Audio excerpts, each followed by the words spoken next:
Good afternoon, listeners. Do we have a treat for you this afternoon? We have one of the most innovative, quirky titles of this live podcast that you've probably heard from me in the last 12 months.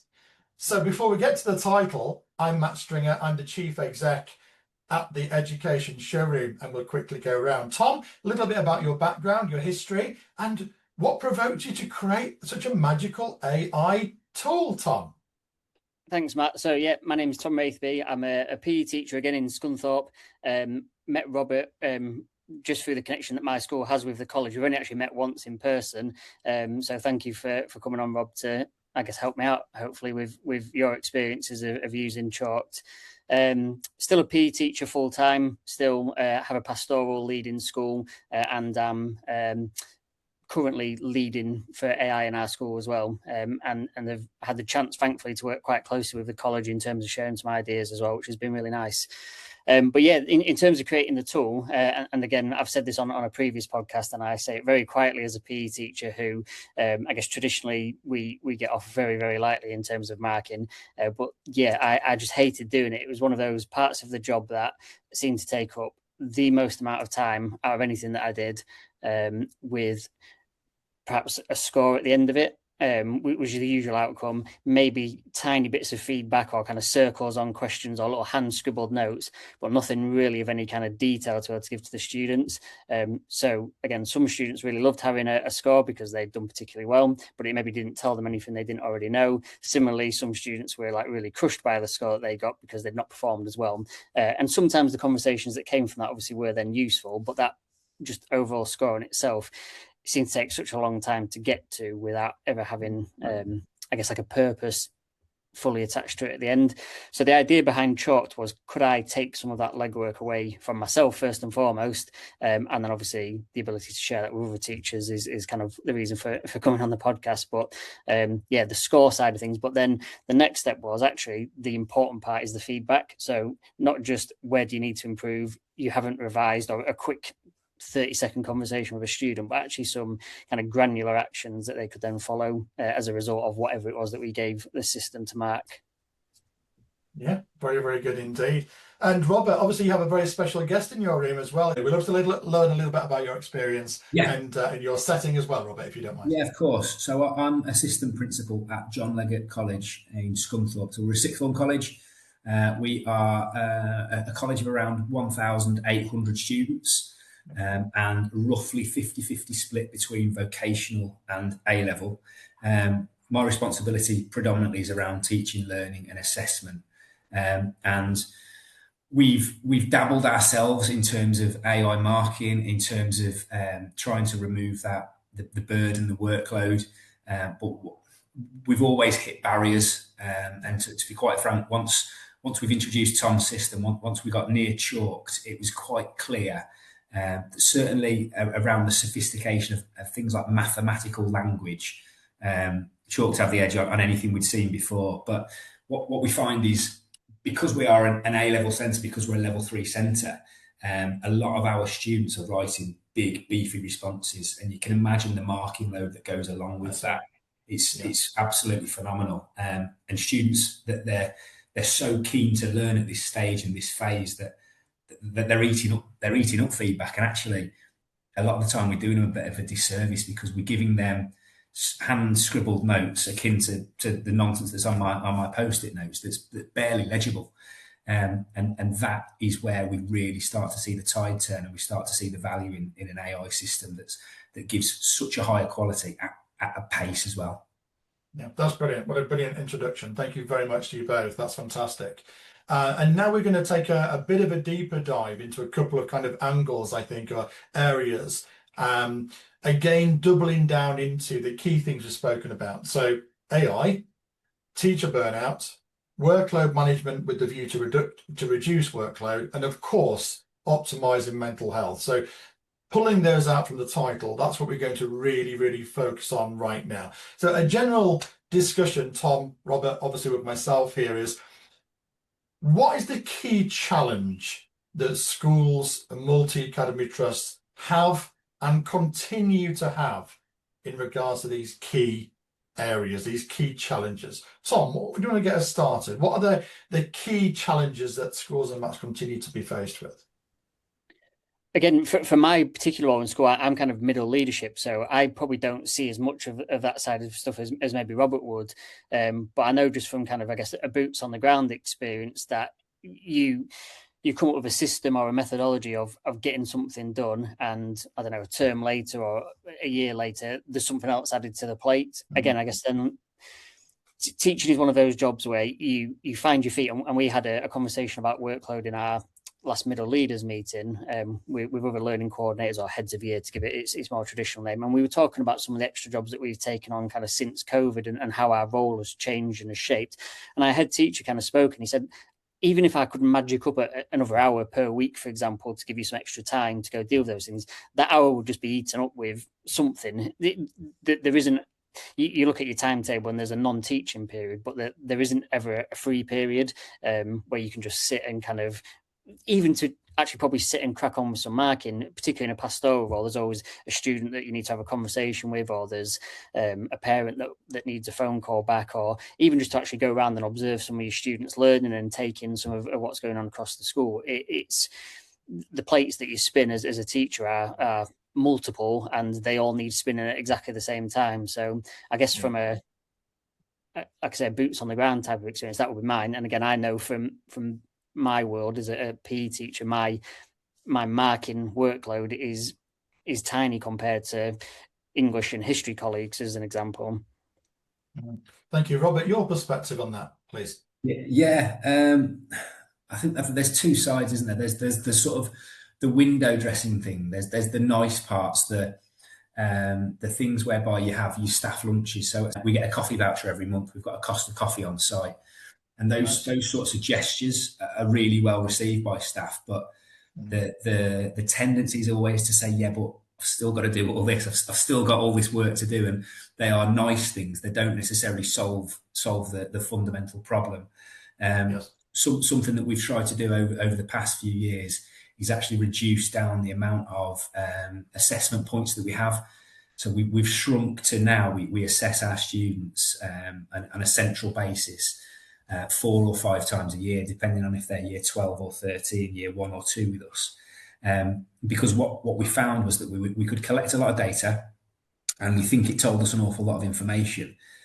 But actually the data itself probably only started to hold relevance from the midpoint of the first year, possibly even the sort of that last term of the first year of their studies. Did it actually bear any relevance? And it's a constant conversation we have around the leadership table about why are we asking for information? What is the purpose of it? Because if it's just so a staff member can input some data for the purposes of a spreadsheet, it's solved no purpose at all.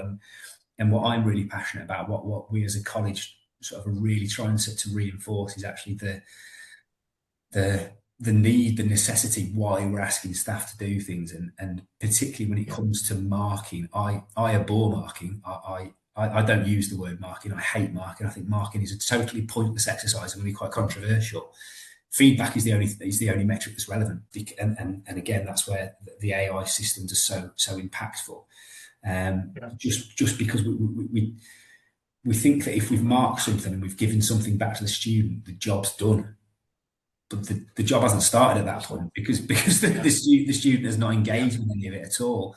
And marking for marking's sake, I could not be more against. I really couldn't. Yeah, I'm just making a few notes of what you're both saying, and you're both really talking about focusing on the why things are happening. So not the what necessarily, but why. What's the consequence is the language that you've used. And my contribution, I think, to this point is the consequence. So the consequence of teacher burnout: performance, tiredness, lack of motivation or reduction in motivation, potentially moving on to a different school, and that school loses all of that talent and that experience and all of that passion, everything that goes with it. And I read a lot of interesting articles really about, more and more teachers are looking outside of teaching, thinking where there are these transferable skills. But ultimately it comes down a lot, not saying all of it, it comes down to a lot of what we're actually talking about today, which is burnout, workload, mental health. So it all kind of mixes in, doesn't it? So let's turn it into what are schools and Matt's trying to do for themselves around these key areas. Yeah, so again, similar to Robert, I think having that input from staff, having your leadership team to be approachable, to be able to raise those issues is the first part. And then also asking the question quite regularly of what is the purpose of what we're asking staff to do? Is it going to have an impact? Is it going to be the impact that we want? And then ultimately the outcome that all leadership teams and all schools and Mats will want is this going to have a positive impact on our students? And again, obviously, if you've got teachers that are feeling fresh or got a little bit more time or feeling more upbeat about coming to work, then obviously the answer to those questions, you would hope then obviously are going to be yes. I know in our school at the moment, we're starting to look at what are the jobs that are taking a lot of time but are having very little impact in terms of they need doing. They're non-negotiables in terms of stuff that needs doing. So things like analysing data. The data is the data, and it might take someone 15 or 20 minutes to sift through a spreadsheet to come up with a conclusion. We're now actually starting to build our own tools in-house that actually solve those issues for us. So just thinking in terms of the last month of what we've looked at, we've built a system to look at our year 9 students' options, choices, and then to map them out into our 3 pathways. Normally that's a manual job for someone.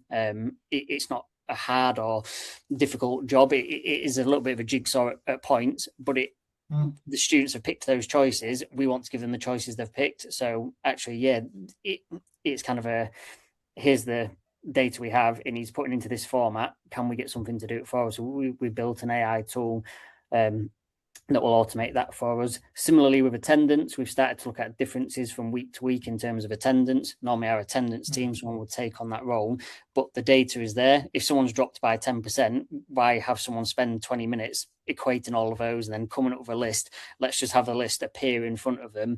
Then their job then is, can we contact home? Can we go do a door knock? That 15 or 20 minutes suddenly becomes still work and still being used. It's not that those people can suddenly put their feet up and grab a coffee and take it easy, but actually their work that they're then going to do is much more impactful. And again, I think as a result of that, because they're not then having to do the visits, etc. on top of it, when they're going out to make that contact, they have that feeling of purpose, not just, oh, I've spent 20 minutes looking at my computer, now I have to go and do this. It is, okay, right, this is where I'm at, this is what I need to go do. Let's kind of go ahead and do it. And then similarly with our data input, just having it look at patterns. So we're quite forward thinking. Thankfully, our head teacher is really pro AI. He doesn't fully get it. He openly will say he's not an AI person, but he obviously sees the benefits that it's going to have. So that's some of the things that we're doing. We do probably similar to lots of other schools and Mats. So we have the school pulse survey that goes out where the information from staff and thoughts and feelings are shared, and they're quite often acted upon, and follow-up conversations and things like that. But again, from a leadership perspective, Robert probably has a bit more of an insight into the workings of that. Well, that's great, Tom. And we'll hand over to you, Robert. That's interesting.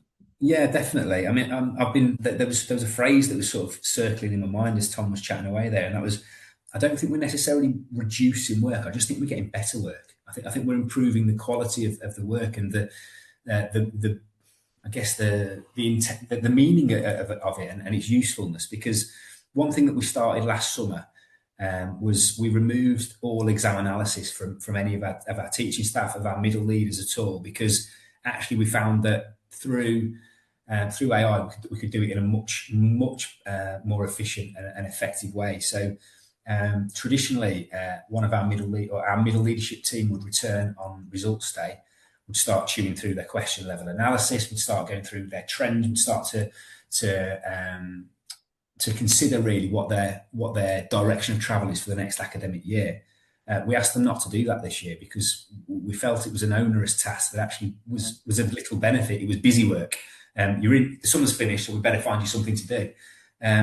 Instead, what we did is that we did that at the top table, at the leadership level. So we used AI. It was probably our first big dabble into to sort of starting to unravel the capabilities around our year-on-year trends, how we compare to national, where we need to adjust schemes of learning. And suddenly we had that light bulb moment in terms of the sophistication of the work that we'd be able to do. And it's fed all of our quality improvement plans that we've then carried through the rest of the year. But they're meaningful. They are they are not work that someone's done and then forgotten about. Actually, we're trying to take away work that's the menial side of it, and actually trying to make it far more purposeful. And actually, you're going to spend your time doing something with it as opposed to doing it in the first instance. Yes. We bought all our CPD in within the college day, so we ring fence. And again, I'm fully aware of the privilege here. 2:30 until 3:30 every Friday afternoon, there are no lessons. So our college day runs from 9 until 4. So that last period on a Friday, no lessons at all. And it's kind of over to me in terms of professional development. And the systems that we managed to build in there, it gives staff an actual genuine opportunity to pause and reflect. This is not sat looking out the window at 5 o'clock on a Thursday in January.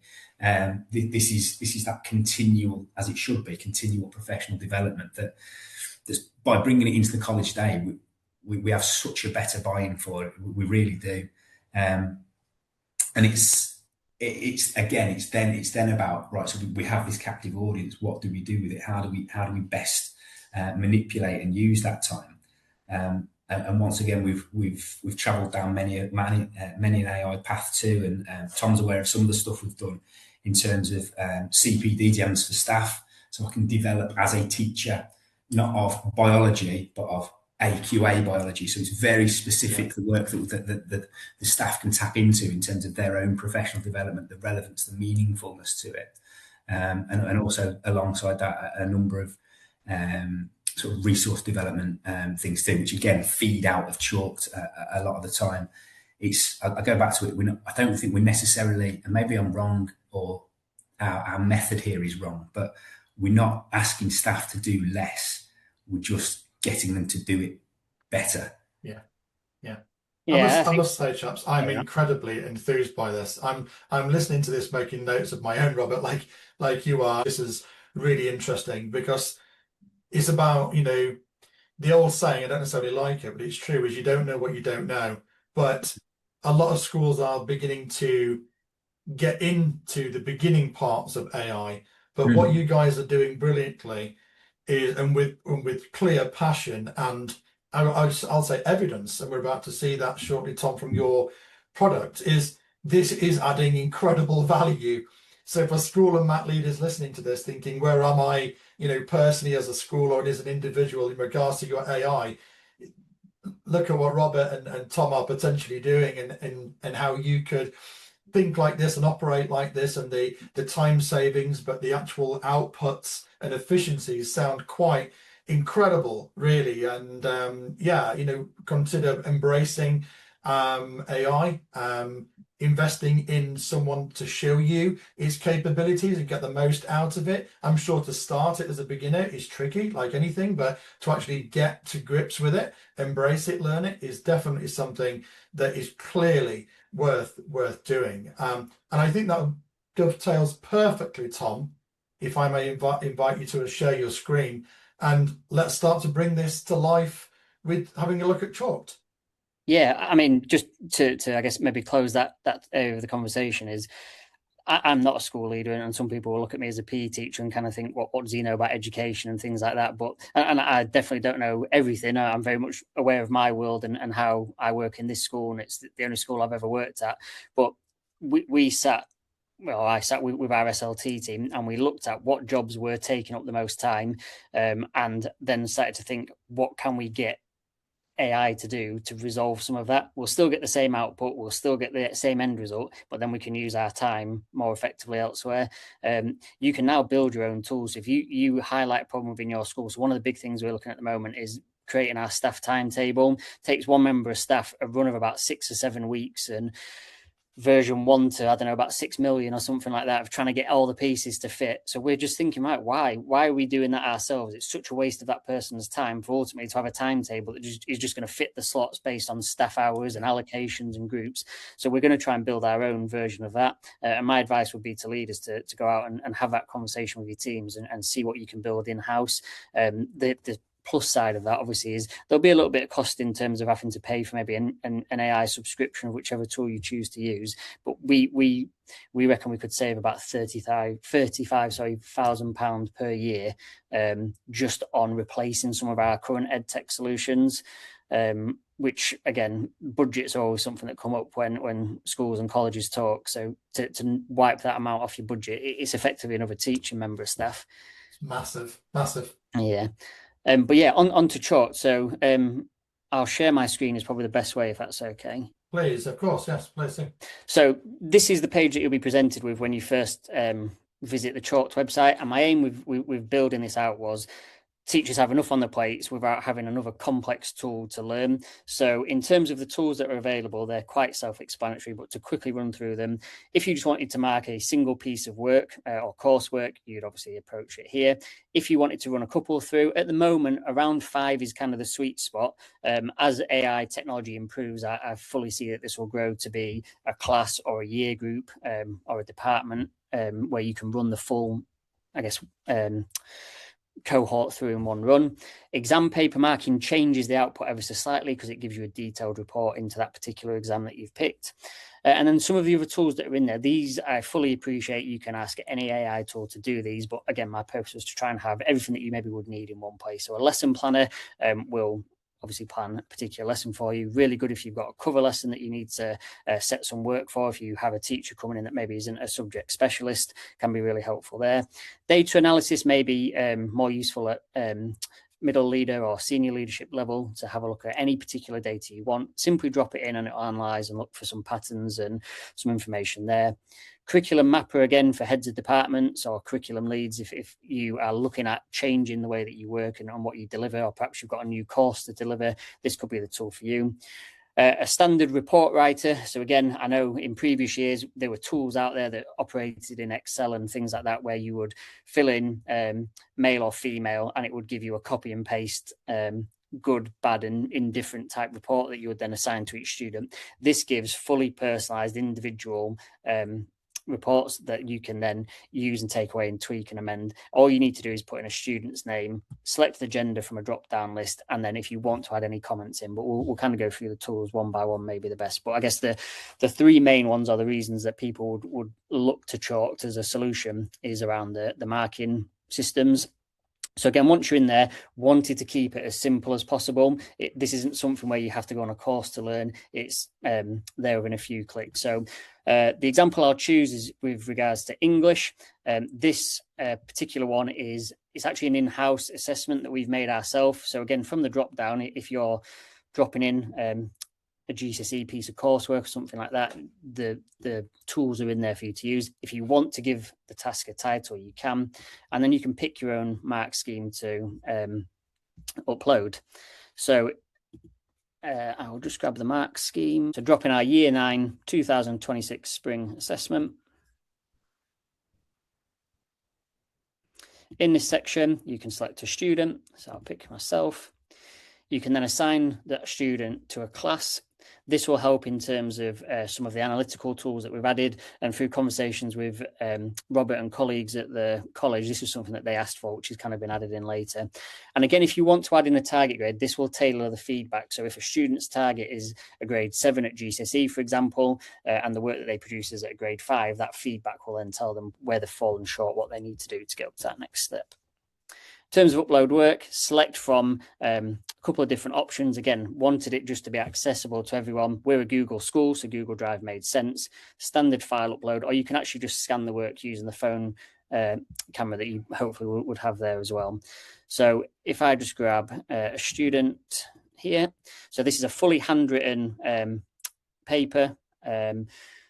Our reprographics team uploaded the class full of these for us, gives you a review of what you've selected, and then it simply is a case of hitting mark work, and Chalkd will kind of do the rest for you. It will take away the text from the student and from the mark scheme, and then the output that it will give you is in terms of some strengths, areas for development, and then some teacher next steps as well. So not only do you get that feedback for the students, but also you get that, I guess, pedagogical insight into what do I as a teacher actually need to focus my time on delivering. This will take a minute to run. No questions really. Just Robert, is this a common feature, I guess, that you're using in your college? Yeah, absolutely. Yeah, so we've gone really big in it in maths. So as we've approached A-level maths exam time, the amount of scripts that a student wants to complete, the amount of assessments that we want to do, and previously our only barrier has been we've got 90 odd students per year group on maths.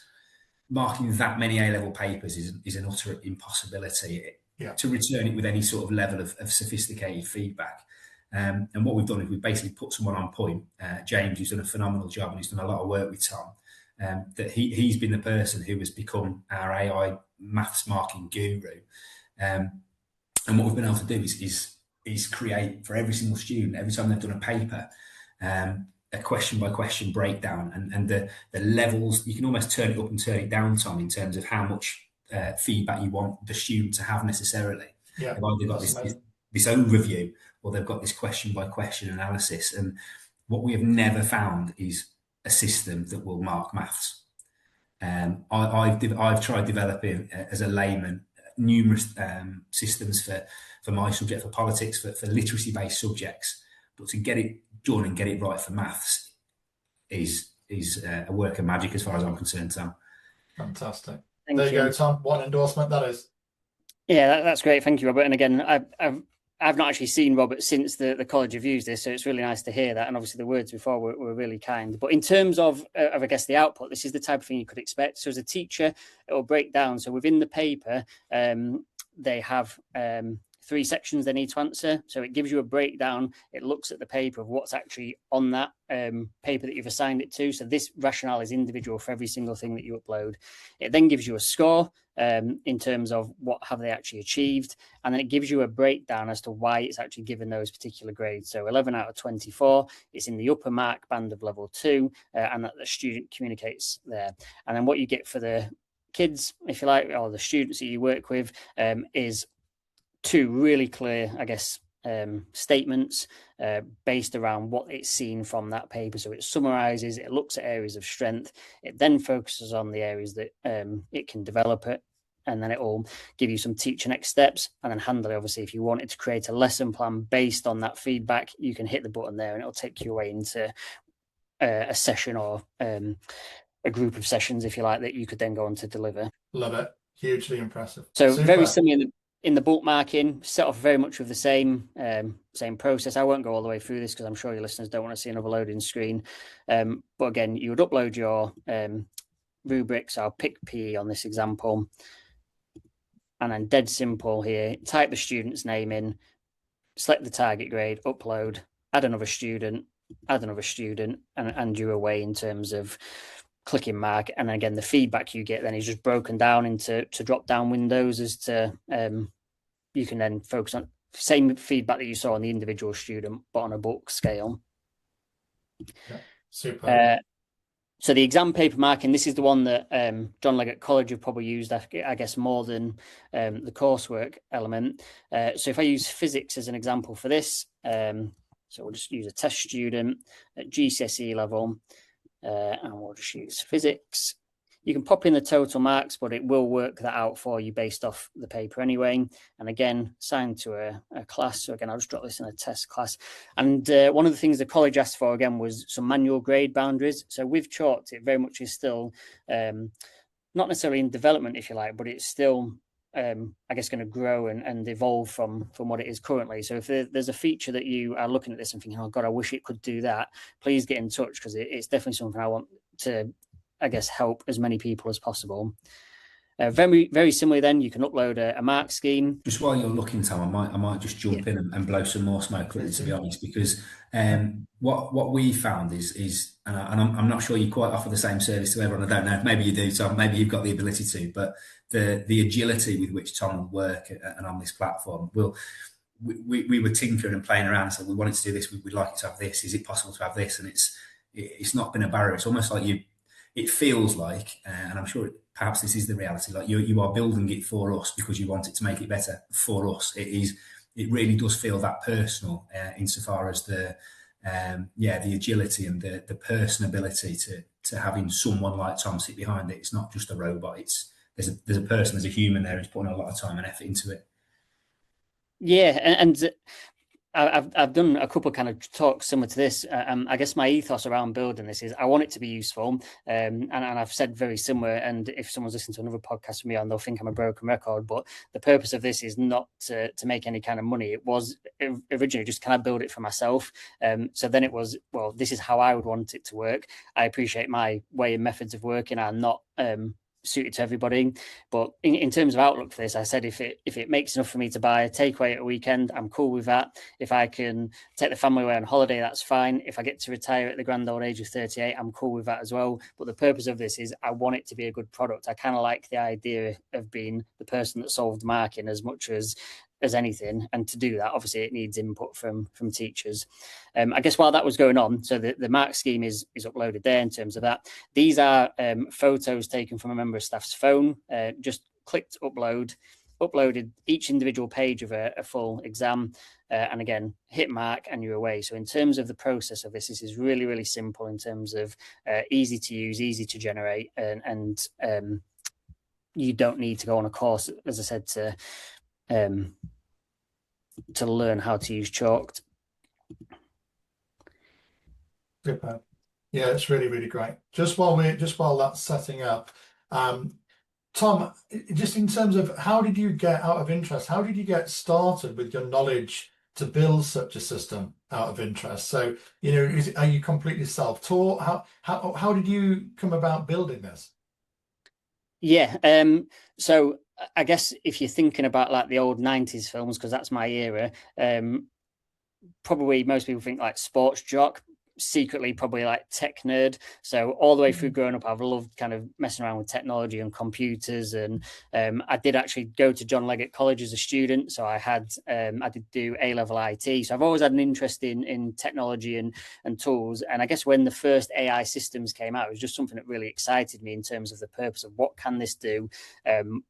Where can it go? What problems can it solve? At first, I did like everybody else did. Can you get me a recipe for this? Can you produce an email for me that does that? And then suddenly it kind of just became, well, let's push the boundaries. Let's see what I can do with it. To give everyone full transparency, these particles that maybe you can see moving around in the background, they took me 4 hours to get working. This floaty animation on here, that was another 2 hours. So I'm by no means a whiz at this, and I've definitely had to go to war with it at times and kind of work out what I'm doing. But I've been really lucky, and I would say that the EdTech I guess community, if you like, is really, really supportive. And if there's something that you're not sure on, you definitely can just ask. So the reason I've managed to be able to get onto this podcast is just through sending an email to say, anybody interested or can anybody help? So for anyone who's kind of thinking of going this route, definitely would kind of recommend just go for it. Thanks, Tom. Oh, we're there. Perfect. So in terms of, again, the output, you'll get an overall grade, which is aligned with the mark scheme, out of 70 marks and a percentage, and then you get a question by question breakdown. So it'll tell you what the student wrote in their exam paper and what the correct answer is. Again, if they got it wrong, it'll tell you what answer would have been expected. This case, the student didn't put anything down.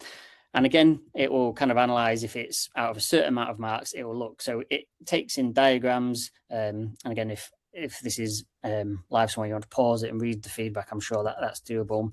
But for each question, you then get a breakdown of kind of where and why. And then this is then exportable. So you can take this out, you can do what you like with it. You can generate the feedback there. And again, it will give feedback just on that one exam paper. And again, the purpose of this is I don't want to own any of this. It's your stuff, it's your students, it's your data, it's your feedback. Take it out of Chalkd. You don't have to just keep it in there. I know some similar marking systems, everything is housed within their environment, and it's very difficult to take it out. It doesn't work correctly if you do that. But yeah, that's kind of the two main tools of Chalkd, and I guess the two biggest time savers. But yeah, that's great. That's kind of what I've managed to get together. That's wonderful. Well done. Absolutely fantastic. I'm going to just go back to Robert and to tie this in before we finish today's podcast. So, Robert, Chalkd, in your experience to date, tying this into the title of why we're here, trying to control and reduce burnout, trying to reduce workload, and therefore the positive consequences to improve mental health and well-being. Do you feel it ticks those boxes, and would you recommend it to the podcast viewers today? Absolutely, yeah. We think about stresses and the cloud that hangs over you when you've got 90 odd exam papers to mark that doesn't go anywhere. And actually, the biggest burden now is how quickly can I chop off the ends of these, get them through the photocopier, export them as a PDF, and get them into the system. It is genuinely life changing for a teacher, because the onerous hours where you are not being consistent. Like, let's be honest, when you mark your first paper versus your 10th paper and you're still calibrating, versus you're on your 60th paper and you might have had a beer and you might be getting particularly tired, you are not consistent. You just feel it, because you have that pull and that lag. Right now, Rob, in relation to that, we the physics paper I've just shown you, that was one of the first tests I did with Chalkd in my school, and there was one particular paper where Chalkd was 6 marks out compared to what the teacher had given. I thought, oh no, I've met my downfall. That's the end of it. The dream's over. Do you know what I mean? I'm not going to be able to build this tool. I don't know enough about science to be able to work it through. And I sat with the curriculum leader for physics, and it very much was that particular member of staff. The other physics teacher had left our school. His responsibility was to mark 130 papers, and he'd just hit the wall. And it was one question where he'd circled the error in the question, he'd spotted it and said, this isn't correct. When he'd done his count back, because he'd circled a number, he counted the number in his total.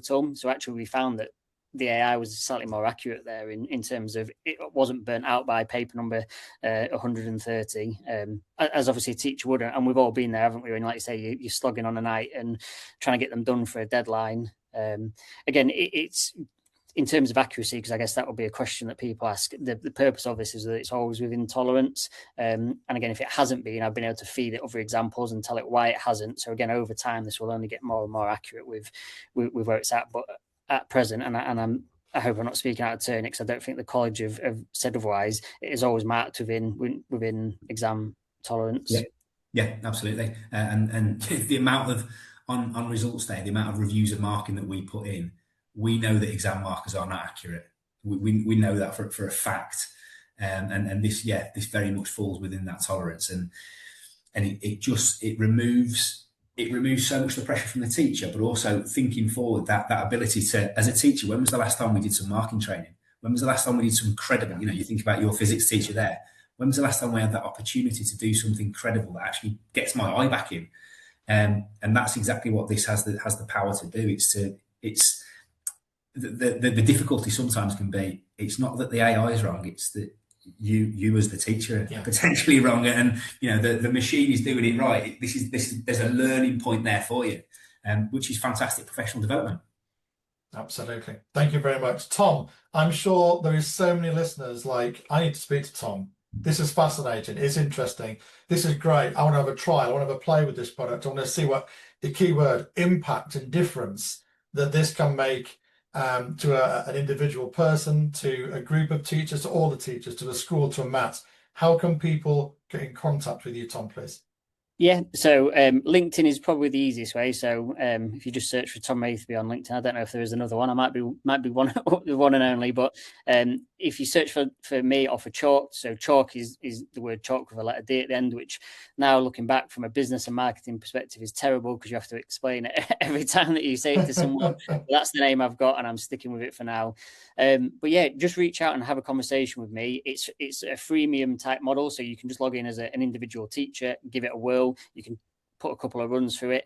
It's still just tied to my bank account in terms of any runs that go through, just add a charge to my costings, if you like, because I'm aware that there's going to be quirks and things like that come in. Any schools that want to get in touch, we can sort something out. So whether we run it at cost for the first month, so see if it's for you, more than happy to trial that. If you notice, like John Leggot did, that there's a tool or a feature that you would like add in to add more value to you, please get in touch. I guess open-ended is the point. Let's have a conversation and see what we can do. Super, Tom. Thank you very much indeed. Gentlemen, and John McGinn, thank you very, very much. Thank you very, very much indeed for joining me. It's been a really, really interesting session. And as I said halfway through, I'm completely enthused, and I'd strongly recommend to all of the listeners of this podcast, whether you're on Spotify, YouTube, LinkedIn, or anybody else, get in touch with Tom and have a little play with Chalkd and see if it can add enough value for you as it is doing for Robert and Robert's colleagues as well. So thank you very much, Tom, for joining us. Robert, thank you very much indeed. Can I just say a massive thank you to Robert as well, because we were talking about workload and burnout, and Robert, bless him, has stayed till 5:30 to do this podcast. Yeah. If next time I see you, I owe you a coffee at the very least. Yeah, absolutely. You know what? Yeah, these Aston Villa fans, they're tough cookies, Tom. So good stuff. Tom, thank you. Robert, indeed. Lovely to see you. Listeners, we hope you've enjoyed today, and we will see you soon. Thank you for dialing in. Thank you.